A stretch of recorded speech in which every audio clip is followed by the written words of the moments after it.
I would say this is the fundamental step of any good morning. And if you don't do this enough, you are messing yourself up in a number of ways. If you can learn to do this, you will do your best work. You are actually tuning up and making your neural circuits for focus and attention better. You can drop in like a laser. So what's the routine then, the ultimate morning and evening routine to set your brain and your mind up for optimal performance and not getting brain fog? So I get up, obviously I use the restroom, I drink some water. I do think that hydrating is very important. Yes. So I'll drink some water. And then the fundamental layer of health is to set your circadian rhythm. The simplest way to do that is to go outside for 10 minutes and get some bright light in your eyes. You do not have to look directly into the sun, but you do want to get outside out of shade cover if you can, because once every 24 hours, you're going to get a peak in cortisol, which is a healthy peak. You want that peak to happen early in the day because it sets up alertness for the remainder of the day. If that cortisol peak starts to drift too late in the day, you start seeing signs of depression. It's actually a well-known marker of depression. So you want that cortisol, almost stressed out, kind of, the day's beginning, I have a lot to do feeling. That's a healthy thing. You want that happening early in the day.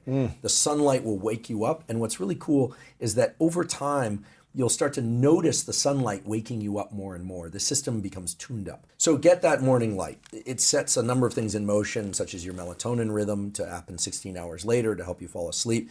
I would say this is the fundamental step of any good morning. And if you don't do this enough, you are messing yourself up in a number of ways. So then I come back inside, and then I do not drink caffeine right away. It's important in many ways to delay caffeine enough so that you can clear out some of the chemical signals in the brain and body that lead to a feeling of fatigue. So the longer you're awake, the more a molecule called adenosine builds up in your system. And when you sleep, you push that adenosine level back down. When you wake up in the morning, that adenosine level can be 0, but oftentimes there's still some hanging around. Caffeine is an adenosine antagonist. It blocks adenosine function. It's a little more complicated than that, but that's effectively what it does. So if you wake up and you've got, let's say 20%, let's make, this is arbitrary, but 20% of your adenosine still hasn't been cleared out.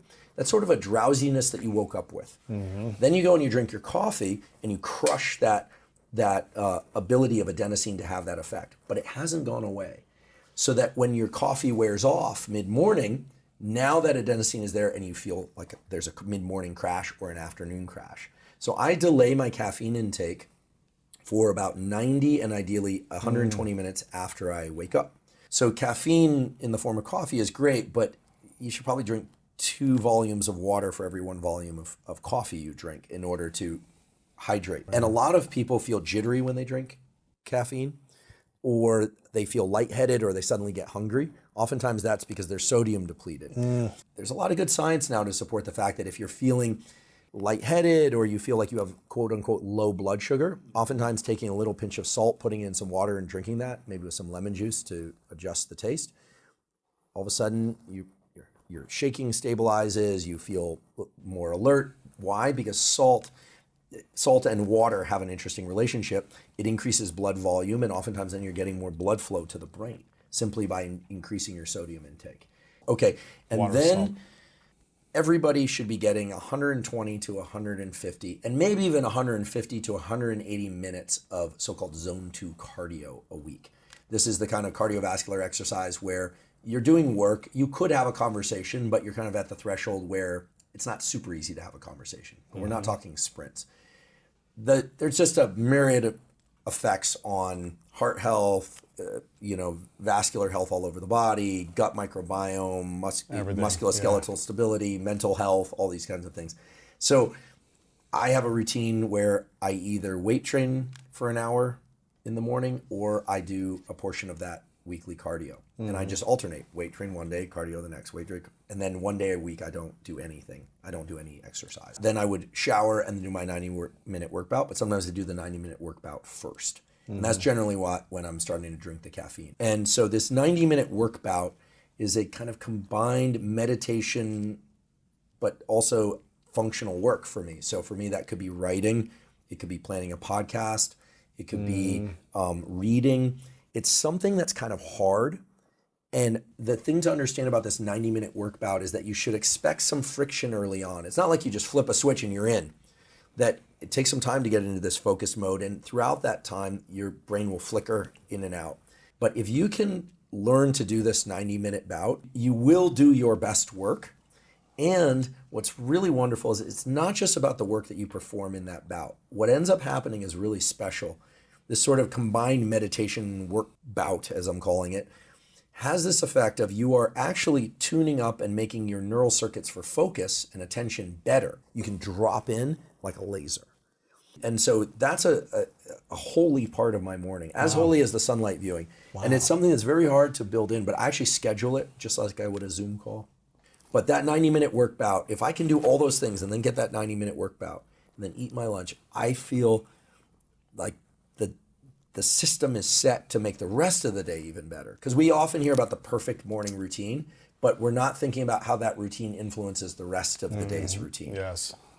After lunch, do a 10 to 30 minute either non-sleep deep rest or hypnosis, 20-minute naps, or things of the sort that I just described, the hypnosis I described, allow the neural plasticity that was triggered during that learning bout to occur much more quickly.